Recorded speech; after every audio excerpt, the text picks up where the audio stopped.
Enquanto cabeças rolavam aos milhares, os revolucionários imprimiam moeda aos milhões. Este é o Visão Libertária, sua fonte de informações descentralizadas e distribuídas. Este artigo foi revisado por Donda, escrito, narrado e produzido por mim, Quintessência. Às vésperas da Revolução, o governo monárquico da França se encontrava terrivelmente endividado. Em algo que se assemelha bastante à realidade atual de países emergentes como o Brasil, a dívida pública francesa equivalia a alguns milhões de libras, uma fortuna colossal para a época. E também, à semelhança de nossos tempos, os juros de rolagem dessa dívida consumiam grande parte do orçamento francês, de modo que metade de todos os gastos do governo de Sua Majestade se destinavam apenas a amortizar a crescente dívida pública. O caos financeiro que envolvia a nação foi um dos motores que levaram à fatídica Revolução de 1789, que derrubou a monarquia e instaurou um tempo de violência e instabilidade política sem precedentes até então. O período chamado de Terror, marcado por perseguições políticas, julgamentos forjados e execuções em massa, época em que diversos governos, como a Convenção Nacional e o Diretório, se sucediam na medida em que novas constituições eram promulgadas a toque de caixa. E como não poderia deixar de ser, o governo dos Iluminados também tentaria adotar uma brilhante solução para resolver as finanças do Estado.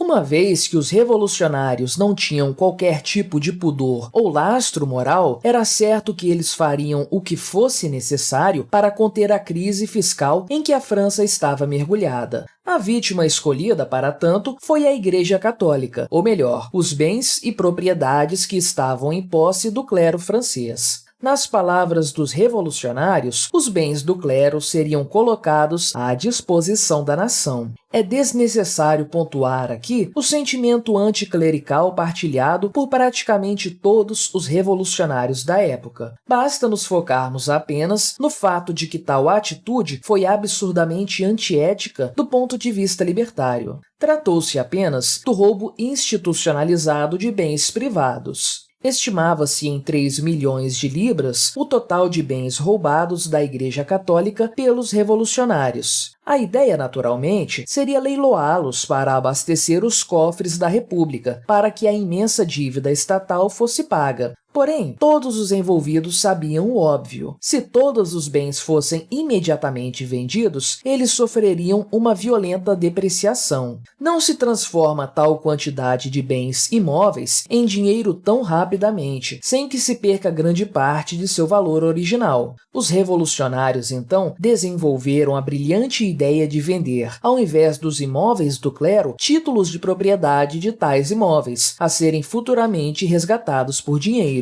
Nascia aí o papel chamado assignat. A coisa toda funcionava da seguinte forma: o governo emitia um assignat, ou seja, um pedaço de papel que representava um compromisso futuro de determinado valor, que equivalia à parte de determinado bem em posse do Estado, a ser futuramente vendido. Quando um leilão fosse realizado, o Estado resgataria alguns assignats e entregaria dinheiro de verdade para seu possuidor, destruindo o papel em seguida. A coisa toda parece muito boa, não é mesmo? O Estado faz circular compromissos de pagamento lastreados não em metais preciosos, mas sim em bens e imóveis, e os resgata futuramente, trocando-os por moeda. De fato, isso poderia até funcionar bem, se não fosse o fato de o próprio Estado estar envolvido nessa história. O governo francês, mais do que depressa, desistiu de destruir os assignats que eram resgatados, apenas despejando-os novamente na economia, enquanto novos papéis eram emitidos. Logo, o valor de face de todos os assignats impressos era muito maior do que o valor total dos bens confiscados da Igreja, e que seriam, em tese, a garantia de pagamento desses títulos. Em outras palavras, os assignats passaram a circular sem qualquer tipo de lastro. Será que isso não nos faz lembrar do nosso dinheiro atual? Dada a conveniência de tais títulos, o governo francês passou a utilizá-los de forma indiscriminada, custeando todas suas despesas com os assignats que eram impressos, em outras palavras, transformando-os em papel moeda.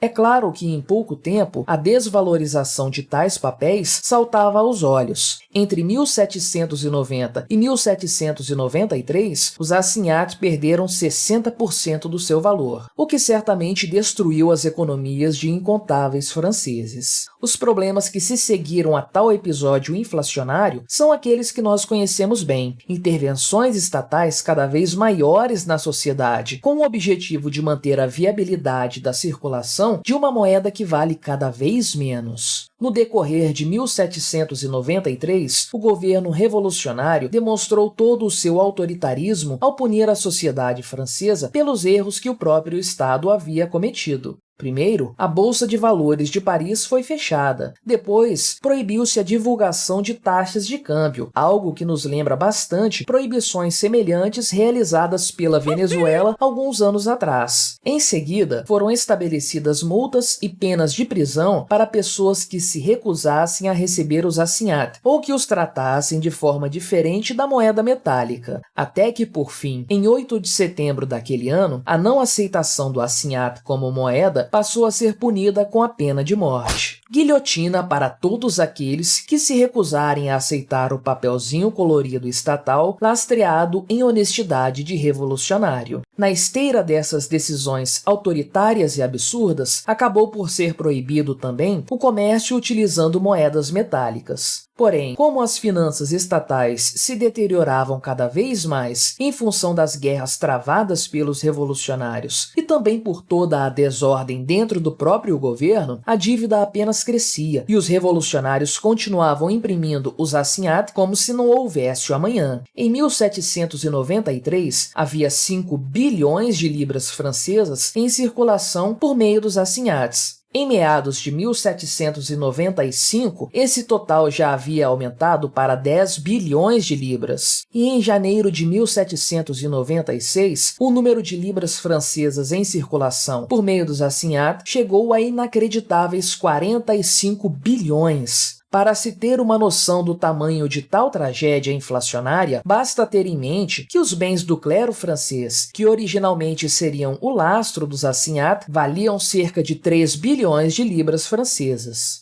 Por fim, os próprios revolucionários perceberam o óbvio. Toda aquela desvalorização monetária experimentada pelos franceses era fruto da emissão desenfreada de papel moeda. Nós conhecemos bem esse roteiro. O governo inunda a economia com uma moeda que não possui qualquer tipo de lastro, pagando suas despesas com esse papel colorido. Ato contínuo, e conforme tal dinheiro estatal circula, os preços tendem a subir, uma vez que a produtividade geral da economia se manteve estável, mas a quantidade de moeda aumentou consideravelmente. Assim, os bens e serviços se tornam nominalmente cada vez mais caros, e mais quantidade de moeda é impressa para combater esse efeito, o que apenas agrava toda a situação, perpetuando o ciclo da destruição da moeda e do poder aquisitivo da população. Com toda a pompa que se espera de um governo demagógico, o assignat foi finalmente tirado de circulação em 19 de fevereiro de 1796, num espetáculo que envolveu, inclusive, a queima dos materiais utilizados para a impressão desenfreada da moeda. Em seu lugar, estabeleceu-se uma nova moeda, chamada mandat, que, para a surpresa de um total de 0 pessoas, fracassou retumbantemente da mesma forma e ainda mais rápido, sendo tirada de circulação um ano depois, após ter perdido quase todo o seu valor. Qualquer semelhança entre essa troca de moeda e nossos falidos planos cruzados não é mera coincidência. Dentre todas as tragédias causadas pela Revolução Francesa, algumas se destacam. Por exemplo, a morte do rei Luís XVI e de sua rainha, bem como a execução indiscriminada de 40 mil cidadãos franceses, culminando, por fim, com o estabelecimento do Império Francês sob o jugo de Napoleão Bonaparte, um tirano militar que levou 600 mil franceses à morte no rigoroso inverno russo, destruindo grande parte da Europa no processo. Em meio a tantas catástrofes, é até esperado que uma tragédia econômica, como a história dos assignats, fique esquecida. Contudo, ao lembrarmos de tal desastre econômico, nós podemos traçar paralelos com o nosso tempo, aprendendo importantes lições nesse processo. Tudo aquilo que o governo revolucionário francês fez naqueles loucos anos 1790, os governos de nosso tempo também o fazem. Impressão de moedas sem qualquer tipo de lastro para financiamento estatal, criação de leis estapafúrdias para impedir que a moeda estatal desvalorizada seja recusada por todos, planos econômicos mirabolantes que se revelam verdadeiros desastres. Tudo isso, pensado pelos revolucionários franceses, permanece até hoje como prática econômica estatal, tão normalizada que no dia a dia não nos damos conta sequer de quão absurdas são tais medidas. Vivemos na era da moeda sem lastro e de curso forçado. Vivemos a herança da Revolução Francesa. Os pobres franceses daquela época, não obstante sofressem o suficiente durante o terror, com a guilhotina sempre pairando sobre suas cabeças, sofreram também com a hiperinflação causada pelos revolucionários, num experimento econômico que se mostrou um verdadeiro desastre. Infelizmente, os franceses não possuíam outra alternativa, a não ser usar o assignat, o papel estatal lastreado em nada. Porém, embora nós ainda vivamos sob o jugo de medidas estatais tão desastrosas quanto aquelas da época da Revolução, nós possuímos hoje uma alternativa. Afinal de contas, nem mesmo leis estatais, revoluções e guilhotinas são capazes de parar o Bitcoin. Obrigado por sua audiência. Se você gostou deste vídeo, deixe o seu like e o compartilhe com aquele seu amigo esquerdista que ainda acredita no Estado. Se quiser ser notificado dos próximos vídeos, clique em se inscrever e depois no ícone da campainha. Até a próxima!